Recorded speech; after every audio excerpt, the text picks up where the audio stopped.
Сәлем достар, менің каналыма қош келдіңіздер.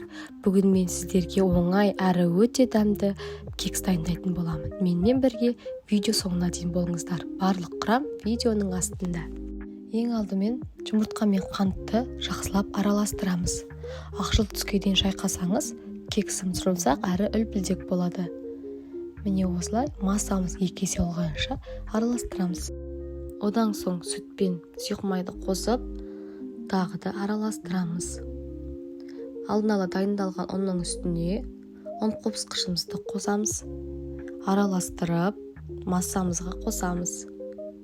Міне біздің қамырымыз дайын. Дайын болған қамырды 2-ге бөлеміз. Бөлек ыдысқа сүттің үстіне какаоны қосып, жақсылап араластырып аламыз. 2-ге бөлінген қамырдың бір бөлігіне какаолы массамызды қосып, жақсылап араластырамыз. Менің формам осындай, ішіне май жақтым. Егер сіздерде басқа форма болса, онда соны пайдалана беруге болады. Ең бірінші ақ түсті қамырды құйдым, үстіне какао қосылған қамырды құйып шықтым. Үстіне қалауларыңызша мейіз бен орех қосуларыңызға болады.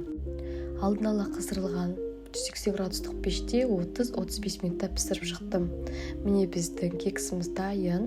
Үстіне қалауларыңызға шоколадты ерітіп құйсаңыздар болады. Және қалауларыңызша орех те сепсеңіздер болады. Өте дәмді, ауызда ериді. Міндетті түрде жасап көріңіздер. Осындай қарапайым рецепттер ұнаса, лайк басып каналыма тіркеліп кетулеріңізді сұраймын. Қазақша каналдың дамуына үлес қосқандарыңызға көп рахмет.